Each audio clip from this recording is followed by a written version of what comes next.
Da, la Crămiara e tot ok.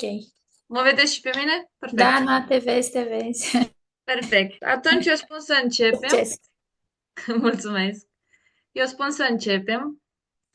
Cine va intra pe parcurs este binevenit. Oricum, înregistrarea va rămâne pe grupul nostru de Facebook Dăruim Renaștere.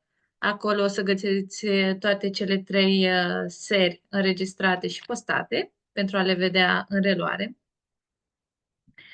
Și vreau să încep prin a vă spune bună seara. Bine v-am găsit la ediția 47 a săptămânii noastre de îndrumare. Sunt recunoscătoare că luna aceasta eu sunt gazda acestui eveniment și totodată că avem o temă atât de interesantă, îi spun eu, pentru că sunt convinsă că mulți dintre noi ne confruntăm sau ne-am confruntat măcar o dată în viață cu vertijul sau durerile de cap. Durerile de cap, din păcate, cam fac parte din viața noastră destul de des, aș putea să spun eu, cel puțin din viața mea, fac parte destul de des. Eu mă numesc, ca să mă și prezint pentru cei care nu mă cunosc, mă numesc Constantin Lăcrămiara, am 25 de ani și folosesc uleiurile esențiale de aproape 3 ani de zile. Am aflat de ele prin prisma surorii mele, care avea o colecție impresionantă de uleiuri esențiale și mi-a stârnit imediat curiozitatea.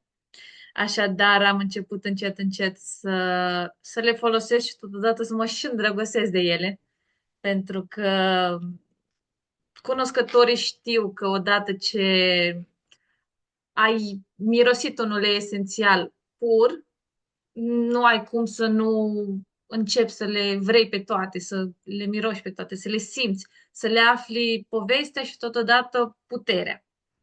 Așadar, așa a început călătoria mea în lumea uleiurilor esențiale și astăzi, la mai bine de 2 ani jumătate, aproape 3, sunt aici la primul meu eveniment de acest gen și mă scuzați pentru eventualele emoții, dar este Este o seară importantă pentru mine, pot spune, pentru că am oameni alături, am persoane pe care nu le-am mai întâlnit și pentru care sunt recunoscătoare că fac cunoștință în seara asta pentru prima dată cu ele.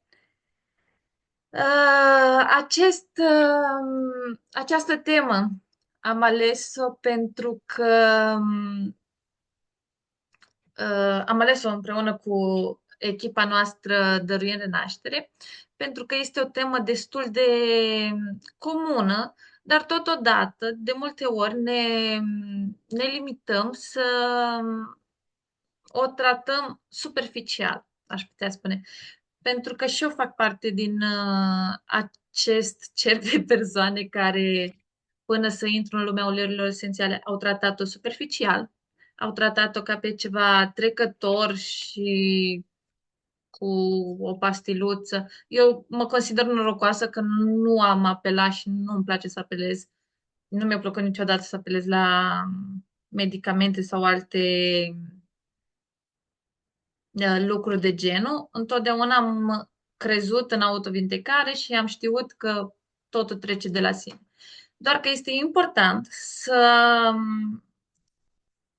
avem un ajutor, să ne susținem corpul cu ceva, pentru că chiar așa de la sine nu trece totul. Și această temă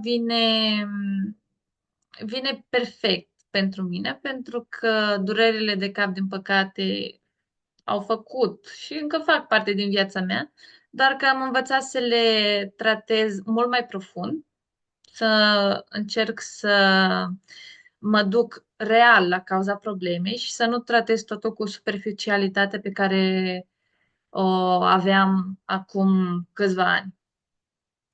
Vertijul este totodată o problemă destul de comună în zilele noastre, pentru că o să vedem mai târziu din slide-urile pe care vi le-am pregătit că nu este totul doar despre o amețeală așa trecătoare doar m-am trezit prea brusc, m-am ridicat prea brusc din pat și de asta m-a luat așa o amețeală. Este ceva mult mai complex și este ceva ce trebuie să tratăm cu mai multă seriozitate și totodată să ne ducem real la cauza problemei.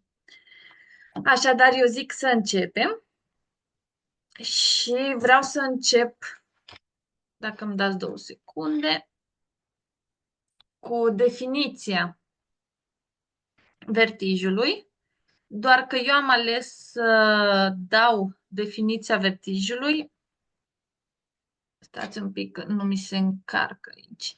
Definiția vertijului în mod clasic, să-i spun așa, definiția pe care o găsim peste tot, de la Google, la cărți de medicină, la peste tot. Am vrut să scot în evidență asta pentru că este important să știm 2 secunde. Ok. Este important să știm toate părțile poveștii și nu doar o parte. De aceea am ales să pun și această definiție. Dacă ar și colabora slide-urile, ar fi minunat. 2 secunde.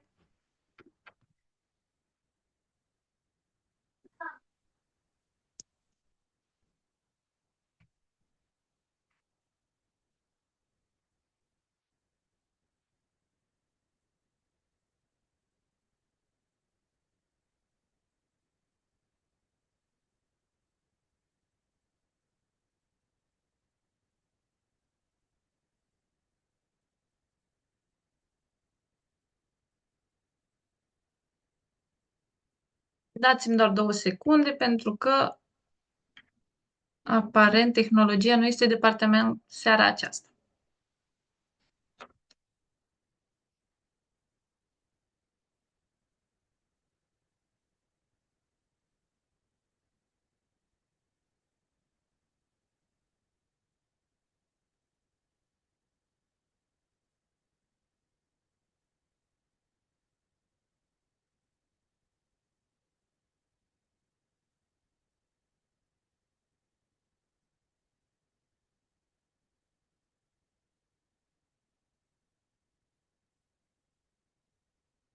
Perfect. Și am reușit. Bun. Definiția vertijului, în mod clasic, definiția pe care o găsim peste tot, este că vertijul este senzația de rotire a lucrurilor în cerc, în jurul persoanei afectate, atunci când nu există o mișcare reală. Oamenii simt de obicei că se învârte camera cu ei. Vertijul totodată nu este un diagnostic, este un simptom a cărei cauză poate fi foarte diferită, dar de cele mai multe ori ține de afectarea urechii interne. Asta este definiția clasică, definiția pe care o găsim peste tot, oriunde ne-am uitat, pentru că este cel mai ușor. Și multă lume se oprește aici, la definiția asta și o tratează ca atare. Foarte puțină lume se duce la adevărata cauză a vertijului, care vom vedea că ține de mai multe lucruri. Și eu vreau să vă explic puțin ce tip de conflict biologic stă la baza vertijului. Și în primul rând am ales să vorbesc despre frica exagerată de a cădea. Acesta este conflictul biologic care determină apariția vertijului, o sperietură puternică cu frica de a cădea, fie că este vorba de o căzătură reală sau de una imaginară. Pentru că, de multe ori, nu știu dacă vi s-a întâmplat, mie cel puțin mi s-a întâmplat, să-mi imaginez că efectiv cad, că sunt într-un loc în care nu am stabilitate necesară să rămân pe picioare. Și îmi imaginez în momentul acela că o să cad. Doar că asta nu rămâne doar în imaginația mea, ci se răsfrânge și în realitate. Pentru că mintea noastră este așa de, nu știu cum să-i spun, eu îi spun minunată pentru că avem o minte minunată, încât ea nu face diferența între real și imaginar. Conflictul poate fi experimentat atât pentru persoana proprie, cât și pentru o persoană dragă nouă. Asta pentru că subconștientul nu face diferențe între propria persoană și o altă ființă dragă nouă. Ce vă spuneam și mai înainte, mintea noastră are mici laguri, ca să-i spun așa, și nu face diferența asta dacă ni se întâmplă nouă personal sau îi se întâmplă alte persoane dragi nouă. Pentru că persoana aceea fiind apropiată de noi și fiind o persoană cunoscută, clar noi resimțim ce simte el mult mai profund decât am simțit la o persoană pe care nu o cunoaștem și o persoană absolut necunoscută. De ce poate apărea acest tip de conflict biologic? Este pentru că acest tip de conflict biologic poate apărea în urma unei căzături reale sau a uneia imaginare. Și vestea că cineva a căzut poate declanșa un astfel de conflict biologic la fel și frica de a pica un examen, un interviu sau o testare. Nu știu de câte ori vi s-a întâmplat vouă, dar eu cel puțin când sunt în perioade de stres sau trebuie să dau un interviu de muncă sau acum am terminat școala, nu mă mai refer la examene, dar pot să-mi amintesc din vremea liceului că de multe ori aveam senzația asta de frică. Eu atunci o vedeam ca pe o emoție normală dar era o frică pe care nu reușeam să o țin în frâu, spre exemplu, cum reușesc să o țin astăzi. Și totul se transforma într-o amețeală sau o stare de rău, de greață eventual, dar în general o amețeală. Și practic pierdeam controlul asupra propriului corp. Deci este o chestie foarte, foarte puternică. Subconștientul nu face diferența între real și imaginar sau între a cădea la modul propriu sau la modul figurat. Cum vă spuneam și mai înainte, mintea ne minte, cum s-ar zice. Un alt, dacă vă puteți închide microfoanele, v-aș fi recunoscătoare. Un alt tip de conflict biologic este când persoana nu poate suporta să audă ceva dureros. Scopul biologic este de a nu se clinti. Creierul meu produce această stare pentru a mă ține pe loc pe perioada în care mă simt pierdut. Astfel, vertijul este pentru a mă proteja sau a proteja pe altcineva. Senzația de amețeală întărește nevoia de a sta neclintit, lucru care mă ține în siguranță. Cum vă spuneam și mai înainte, momentul acela când trăiești o emoție puternică în urma unui examen, în urma unui interviu de muncă, în care practic tu pierzi controlul propriului corp. Nu mai știi cum să te liniștești, pentru că începi să tremuri, începi să amețești și practic pierzi controlul asupra propriului corp. De aceea apare vertijul, pentru a ne proteja. Deci corpul este ceva atât de minunat și mintea, încât el își activează acest fel de, cum să-i spun, de protecție pentru a ne ține pe loc, pentru a ne calma și a sta neclintiți în fața pericolului, pentru că mintea o consideră drept pericol. Și asta ne liniștește și ne ține neclintiți până ne revenim. O afirmație ar fi că mi-am pierdut siguranța, tatăl, punctul meu de referință, ancora și așa mai departe. Frica de viitor, a se confrunta cu sine însuși. Acestea sunt niște frici care tot la fel declanșează starea de vertij, simptomul de vertij, totodată. Tipurile de vertij sunt mai multe, nuanțele conflictului sunt mai multe și, prin urmare, și tipurile de vertij diferă. La un conflict biologic în care persoana resimte că i-a fugit pământul de sub picioare, senzațiile în criză epileptoidă vor fi de cădere pe spate sau cădere în gol. O altă variantă este aceea în care este resimțit ca și cum totul se învârte în jurul nostru. Direcția mișcării în timpul crizei epileptoide este aceeași ca și în timpul declanșării conflictului biologic. De aceea este foarte important ca în momentul în care simțiți că vertijul își face simțită prezența, în primul rând, să vă opriți din tot ce faceți, să luați o pauză, luați-vă câteva minute pentru voi, limpeziți-vă mintea și gândiți-vă doar la ce a declanșat sau ce făceai tu în momentul în care vertijul și-a făcut apariție. Prin ce conflict biologic ai trecut? Ce a declanșat acest vertij? Pentru că el nu vine doar așa pentru că te-ai ridicat tu brusc din pat. El vine în urma unui conflict. Ceva s-a întâmplat cu puțin timp înainte, sau te-ai gândit la o cădere sau la un eveniment care poate declanșa acest vertij. Deci este foarte important să ne oprim din tot ceea ce facem, să ne luăm câteva minute și să ne dăm seama ce a declanșat acest vertij și să rezolvăm totodată cauza. Cauzele emoționale ale vertijului pot fi fuga de un eveniment, o persoană pe care refuz să o văd sau să o aud, refuz să mă supun autorității sau vocii mele interioare.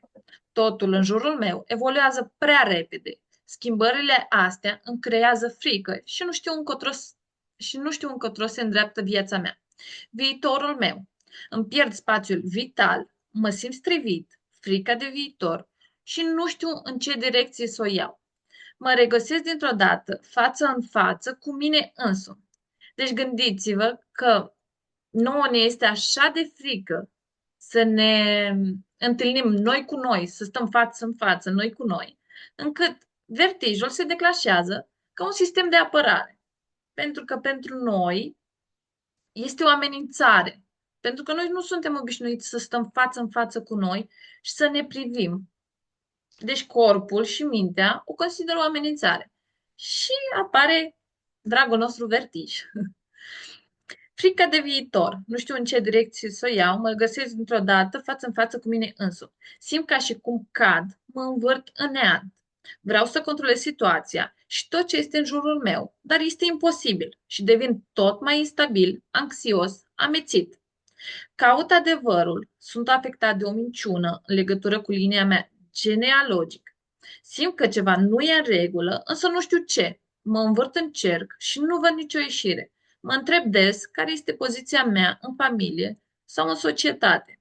Vreau să păstrez controlul asupra vieții mele, dar simt doar echilibru exterior. Interior sunt dezorientat. Eu, având 25 de ani, sunt în perioada în care încă îmi dau seama în ce perioadă a vieții sunt. Încă încerc să-mi găsesc spațiul, încă încerc să aflu pe ce planetă sunt, practic. Deci, la mine apare destul de des acest vertij, pentru că nu reușesc să îmi dau seama cum să mă integrez în societate. Eu personal sunt o persoană destul de introvertită. Deci în momentul în care ies din zona mea de confort, corpul meu practic își dă shutdown. Adică se oprește, începe să îmi dea semnale că ar trebui să mă reîntorc în zona mea de confort. De aceea este foarte important să ne frângem fricile, să începem să ieșim treptat, nu deodată, pentru că este un șoc prea mare pentru mintea noastră să ieșim așa deodată, dar să o facem treptat, cu calm și în ritmul nostru, pentru că altfel ne dăm mintea peste cap, practic. Și de aceea poate apărea acest vertij. Practic, el este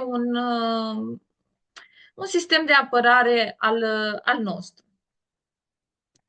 Și acum vreau să trecem puțin și la durerile de cap, pentru că fac parte, din păcate, din viața noastră cotidiană. Și vreau să încep cu definiția durerii de cap, pentru că este important să știm ce este. Durerea de cap reprezintă disconfortul apărut oriunde în zona capului sau a gâtului. Durerea poate fi difuză sau localizată, continuă sau intermitentă, ascuțită, pulsatoare sau surdă. Poate apărea treptat sau dintr-o dată. Nu știu de câte ori v-ați confruntat cu situația că stai și tu liniștit. Deci nu ai nicio problemă. Nicio problemă, nu ți se pare că ți se întâmplă ceva, dar dintr-o dată apare o durere de cap. Așa, dintr-o dată. O să vedem noi imediat și de ce.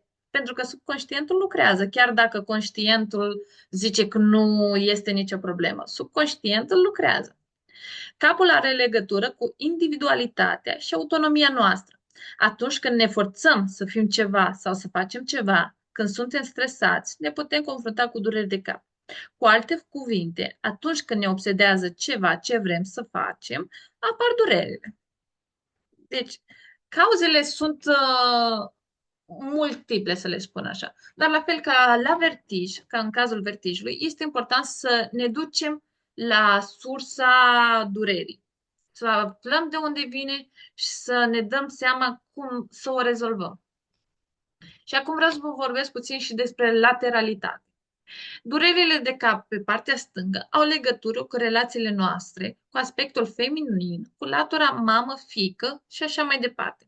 Deci partea stângă lucrează pe latura feminină, cu legătura noastră cu mama, cu bunica, cu fiica. Deci, dacă durerile apar pe partea stângă, știm că au o legătură cu relațiile feminine.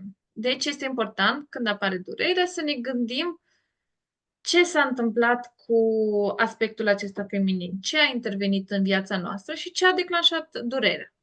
Pe partea asta a fost pe partea stângă. Pe partea dreaptă, acestea au legătură cu relațiile noastre cu aspectul masculin, tată, fiu, bunic și așa mai departe. Deci, la fel, când apar durerile și sunt pe partea dreaptă, trebuie să ne gândim ce s-a întâmplat în viața noastră și ce influență masculină a declanșat această durere. Foarte probabil atunci când trăim sentimente de nu sunt de ajuns, nu sunt bun, critică și autocritică. Din păcate, în ziua de astăzi, eu sunt exemplul cel mai bun, la mine autocritica este la nivele maxime. Și nu întotdeauna această autocritică și critică în general sunt constructive. Pentru că la mine funcționează așa. Dacă mă autocritic, pe mine nu mă ajută pentru că mă oprește din ceea ce vreau să fac.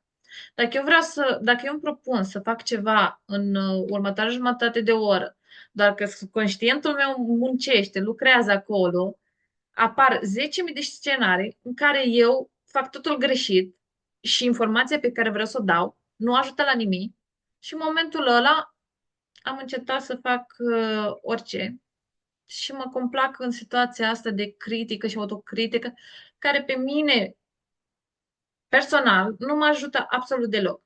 Și da, și la mine funcționează astea că nu sunt de ajuns, nu sunt bun, ceea ce fac eu nu ajută pe nimeni. Sigur, n-am eu ceva atât de bun de oferit încât să ajute pe cineva. Și în momentul ăla mă autosabotez, practic.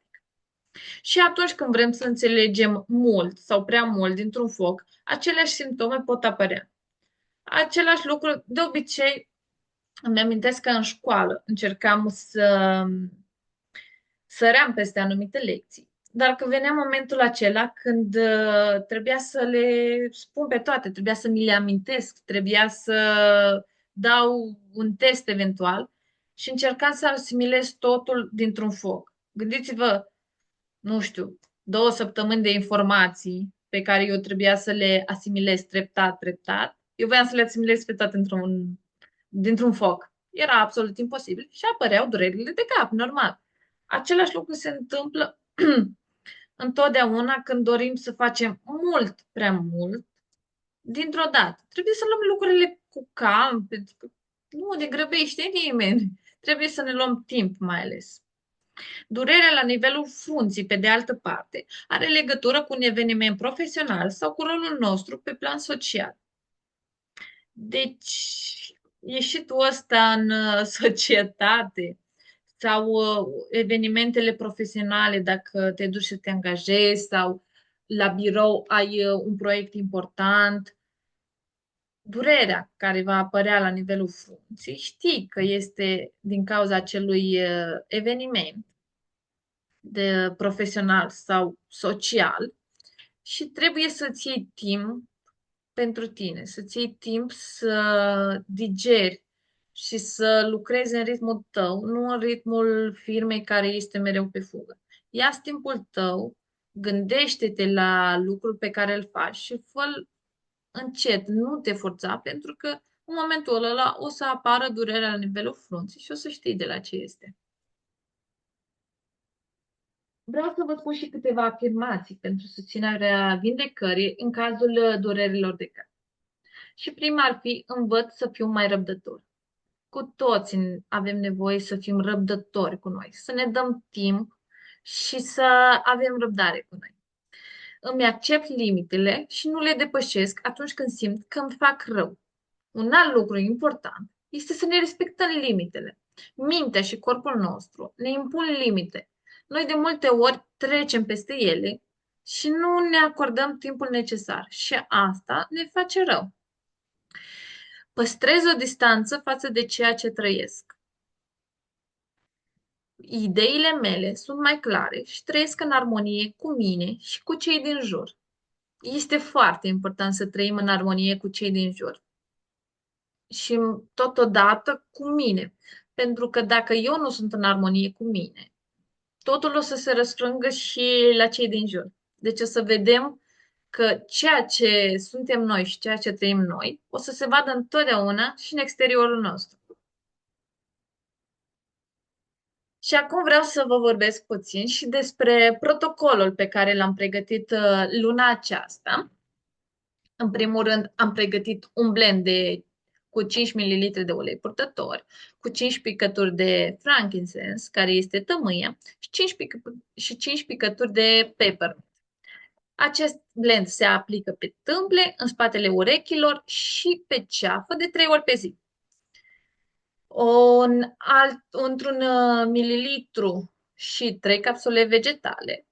Am pregătit 6 picături de copaiba, 6 picături de rozmarin și 6 picături de majoran, totul într-un mililitru și veți primi și 3 capsule vegetale, iar aplicabilitatea va fi o capsulă o dată pe zi. Și acum să vorbim puțin și despre fiecare ulei în parte și să vedem cum ne ajută el, atât pe plan fizic, emoțional, mental, dar și spiritual. Pe plan fizic, menta susține în temperatura ridicată și bufeuri, aplicat pe ceapă, coloană și tălpi pentru efect răcoritor, pentru că cu toții știm că menta are un efect răcoritor și este minunat. Arsuri și arsuri solare, aplicat topic pe zonele de interes. Eu, spre exemplu, acum 2 ani m-am ars teribil la mare și menta a fost salvarea mea. Pentru o memorie sănătoasă, aplicat topic pe ceafă, tălpi și coloană. Pofte, inhalare sau aplicarea topică sub nas sau sau o picătură pe limbă înainte sau între mese pentru a diminua apetitul crescut. Eu, cel puțin, mă confrunt cu un apetit extrem de crescut, nu crescut, foarte crescut. Deci este foarte bun și pentru acesta. Tensiuni musculare, aplicat topic pe zonele de interes în caz de dureri de cap și migrene, despre ce vorbim noi astăzi, aplicat pe tâmple, deasupra la urechi și pe ceafă, cum vă spuneam și mai devreme. Pierderea mirosului, inhalat și aplicat pe podul nasului. Eu l-am folosit foarte mult în momentele în care eram răcită și mi-am pierdut complet mirosul. Menta era singurul lucru pe care chiar îl simțeam și chiar m-a ajutat foarte mult. Sănătate digestivă, intern, în capsulă sau apă, aplicat pe abdomen. Diluați topic în funcție de sensibilitatea pielii. La copii sub 6 ani se aplică topic pe piept. Nu se aplică topic pe piept, mă scuzați. Pentru copii, cu toții știm că diluția uleiurilor esențiale este una mult mai riguroasă. Pentru că cei mici au o sensibilitate crescută, deci diluția se face cu multă atenție. Pe plan emoțional, eliberează emoții, durere insuportabilă, disperare accentuată, inimă grea, pesimist și tristețe. Susține emoții precum voios, optimism, ușurat, putere de a face față durerii sufletești. El se aplică diluat și aplicat pe piept, pe umeri sau pe gât, dar îl puteți și inhala sau difuza.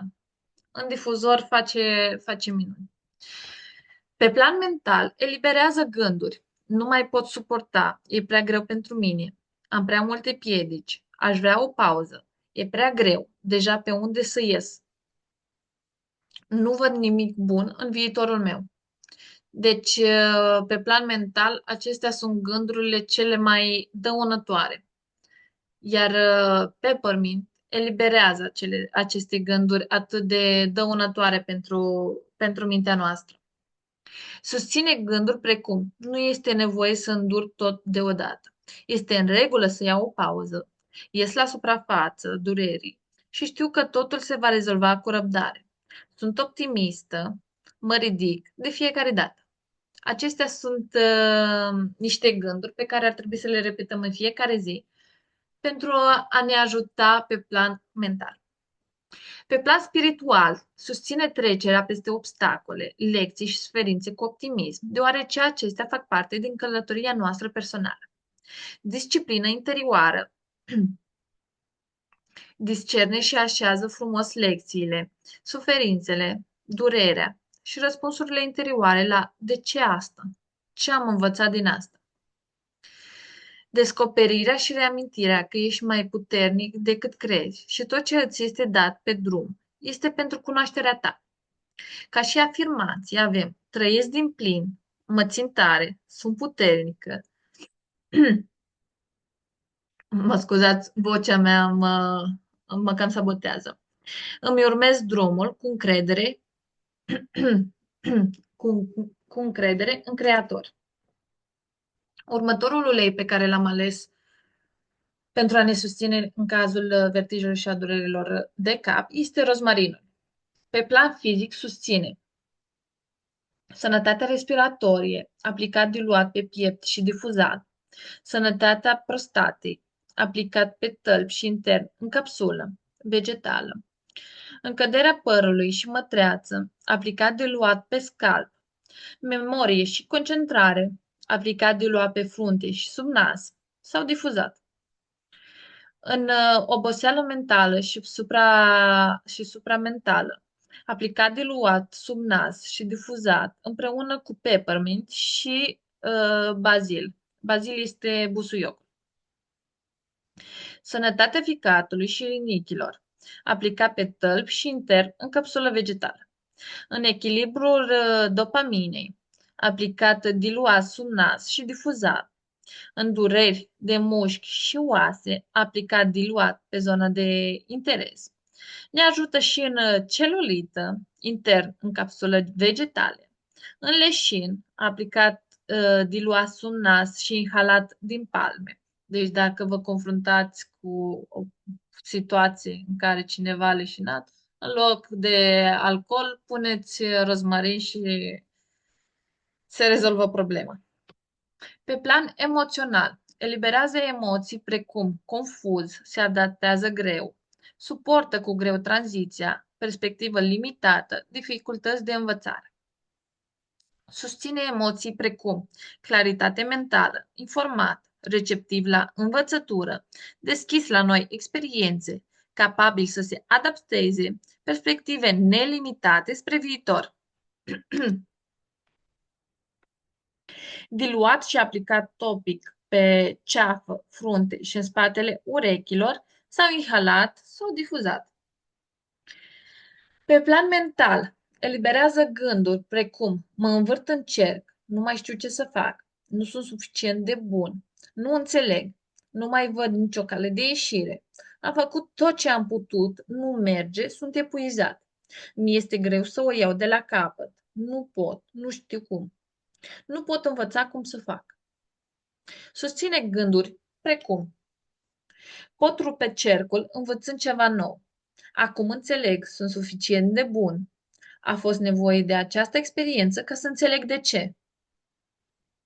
Mă simt plin de energie nouă, văd atâtea căi de rezolvare.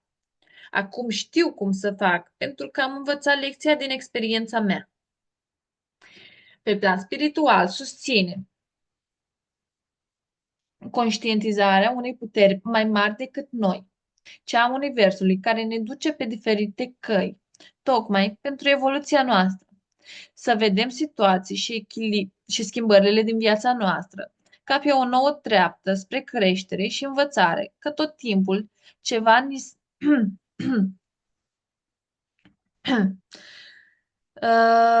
ceva ni stați un pic,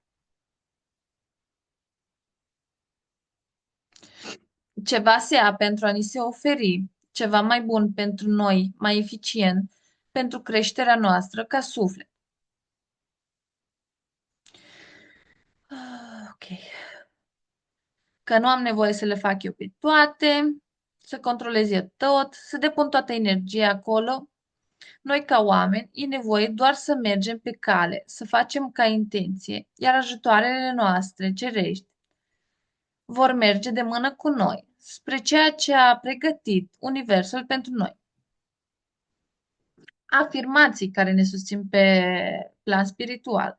Rămân cu mintea deschisă la orice schimbări îmi oferă viață. Este foarte important să acceptăm tot ce ne oferă viața și totodată să ne adaptăm la aceste schimbări și să le primim cu brațele deschise. Următorul ulei este frankincense, mai exact tămâia, care pe plan fizic susține în caz de creștere de mase celulare pe țesuturi sau organe intern, în capsulă vegetală, împreună cu uleiuri ce susțin țesuturile și organul respectiv. Sănătate cerebrală, oral, sublingual și aplicat topic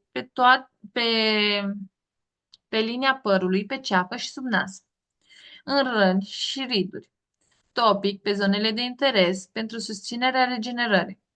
În cicatrici și vergeturi, aplicat topic pe zonele de interes, împreună cu mir.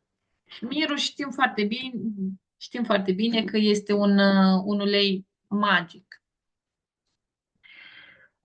În dureri de spate, aplicat și masat pe piept sau difuzat. Sănătatea ficatului intern în capsulă vegetală, topic pe abdomen și pe tălpi. În congestie sau răceală, inhalat, aplicat în diluție cu peppermint și rozmarin pe piept și pe gât. Sănătatea sânilor, topic, diluat pe sân de 2 ori pe zi, pentru 30 de zile, de 3-4 ori pe an. Deci este important să repetăm acest ciclu de 3-4 ori pe an. Diluați conform vârstei și sensibilității pielii. Cum vă spuneam și mai înainte, este foarte important să ținem cont de diluția uleiurilor, indiferent de vârstă. Pe plan emoțional, eliberează emoții, eliberează emoții precum abandon, deconectat spiritual, distanțat de propriul tată, neprotejat, beznă spirituală, nealiniat, scuzați. Susține emoții precum iluminat, iubit, protejat, înțelept, cu discernământ, deschis spiritual, conectat cu propriul tată. Diluția se diluează și se aplică topic pe creștetul capului, pe frunte, pe spatele urechilor și inhalat și difuzat. Pe plan mental, eliberează gânduri precum mă simt singur, nu mai știu ce să fac, cum mă simt, când să simt, ce să simt și cum să reacționez. Nu mai vreau să știu nimic, nu mai vreau să simt nimic. E haos, nu mai știu ce este real și ce este fals, de ce se întâmplă lucrurile acestea. Nu sunt susținut, nu mai cred în mine. Susține gânduri precum sunt în siguranță și sunt protejată de o putere mai mare decât o pot percepe. Caut cunoaștere și sunt îndrumat spre ea astfel. Pot discerne ce este corect să fac. Sunt atent și rețin exact ceea ce am nevoie acum. Știu de ce și cum se întâmplă lucrurile în viața mea. Toate, toate au un rol spre binele meu. Pe plan spiritual susține manifestarea spiritului și gândurilor în acțiuni benefice, în amintirea despre propria noastră înțelepciune divină, reconectare și realinierea cu Universul, evoluția noastră spirituală. Ca și afirmație, sunt conectat la creație și îmi manifest intențiile.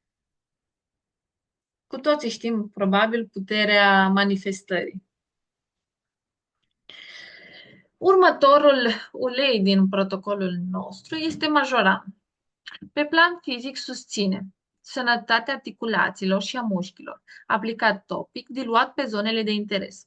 Sănătatea cardiovasculară și tensiunea, aplicat topic, diluat pe zona inimii, punctelor de puls sau intern, 2 picături în capsulă vegetală, împreună cu lemongrass. Sănătatea bronhilor, aplicat topic, diluat pe piept. Sănătatea pancreasului, aplicat topic, diluat pe zona pancreasului. Echilibru digestiv, colici sau constipație. Intern, în capsulă vegetală și topic, diluat pe abdomen. Alinarea durerilor. Aplicați la nevoie, diluat pe zonele de interes. Diluția, din nou, se face conform vârstei și sensibilității pielii. Pe sistemul emoțional, eliberează emoții precum distant și izolat emoțional, exagerat de protector, teamă de respingere, autosabotaj, despre care vorbeam mai devreme că autosabotajul este boală grea. Susține emoții precum deschis și conectat emoțional, relații apropiate, capabil să aibă încredere în ceilalți. Inhalat sau difuzat, dar și topic pe zona inimii și pe piept. Este minunat de aplicat. Pe plan mental, eliberează gânduri precum nu am încredere să arăt ce simt real, faptul că mi-e teamă că mă vor respinge ceilalți. Fac orice pot ca să-i protejez pe ceilalți de frică să nu-i pierd.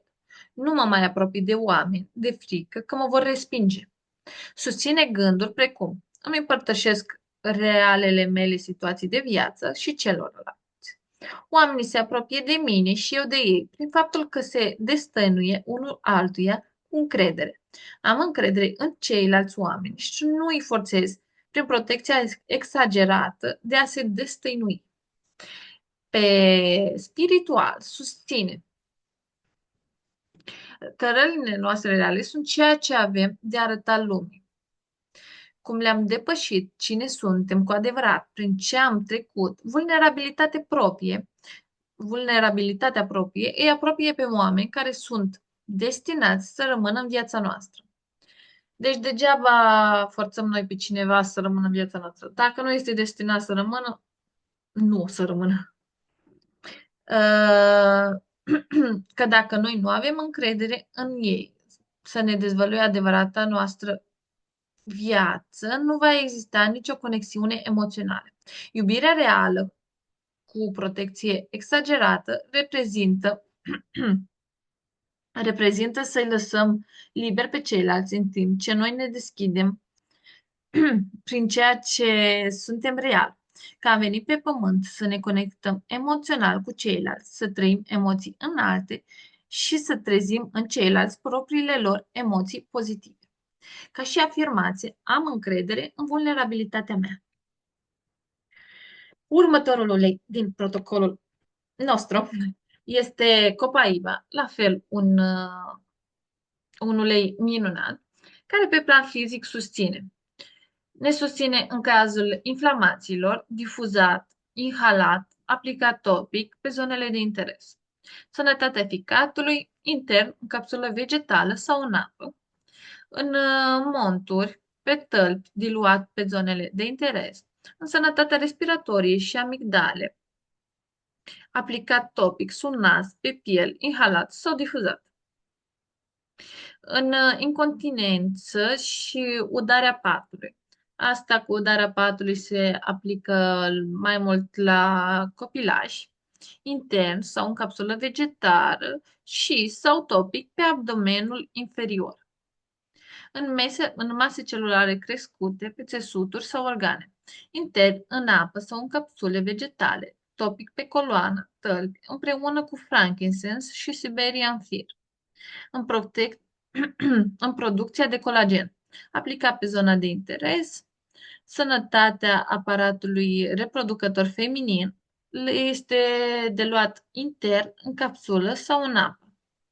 Pe plan emoțional, eliberează emoții precum rușine, vinovăție, plin de regrete, ură de sine, insuficient, nedemn, sentimente înăbușite, rebeliune, invidios.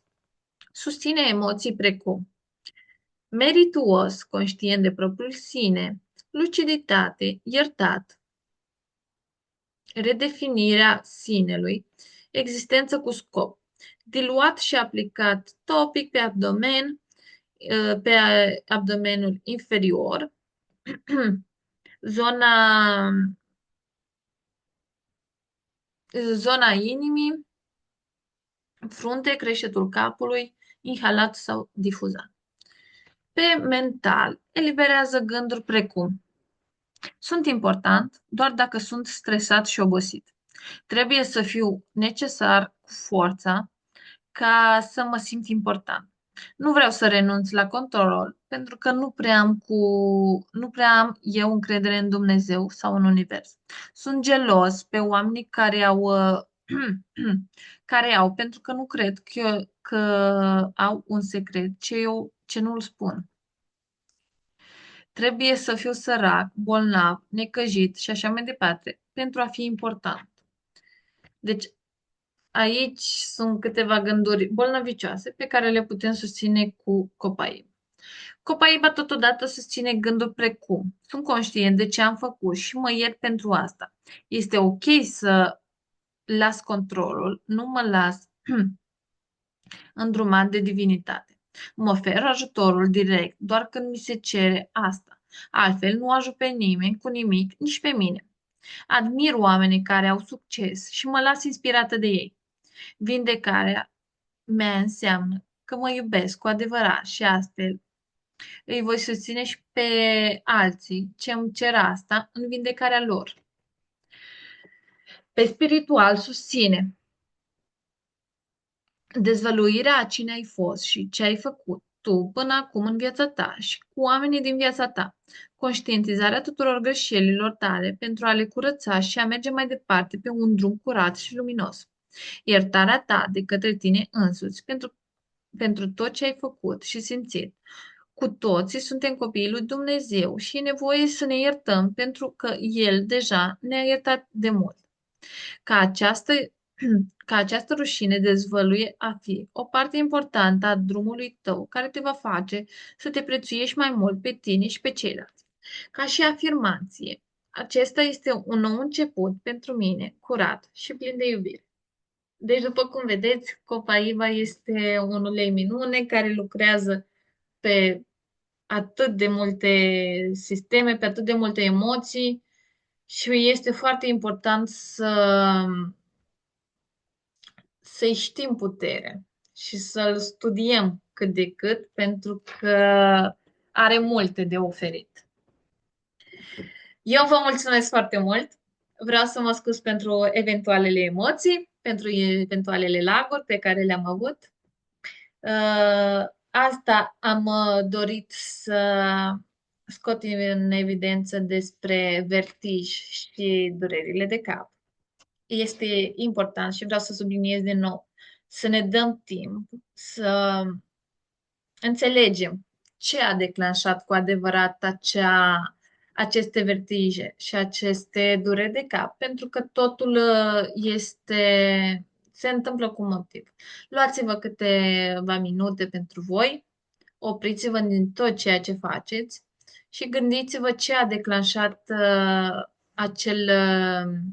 acel conflict. Pentru că fiecare problemă are la bază un conflict biologic care este strânit de niște emoții și este important să ne dăm seama ce emoții stau la baza acestor conflicte. Eu vă mulțumesc foarte mult și vreau să vă fac o invitație specială și mâine, pentru că mâine vom avea un invitat special pe Cristian Nicolae, care este un tânăr osteopat, terapeut manual și practician dry needling. Pentru mine este o practică nouă acest dry needling și sunt tare curioasă să văd ce informații ne va oferi el mâine. De osteopatie am mai auzit, dar de această tehnică nu și sunt foarte curioasă să văd, să aflu mai multe informații pentru el. Așadar, eu vă dau o întâlnire și mâine seară, de la aceeași oră, de la 8 seara, tot aici pe Zoom, pentru a vedea ce informații prețioase are Cristian de oferit. Vă mulțumesc tare mult! Eu voi opri acum înregistrarea, dacă îmi dați 2 minute.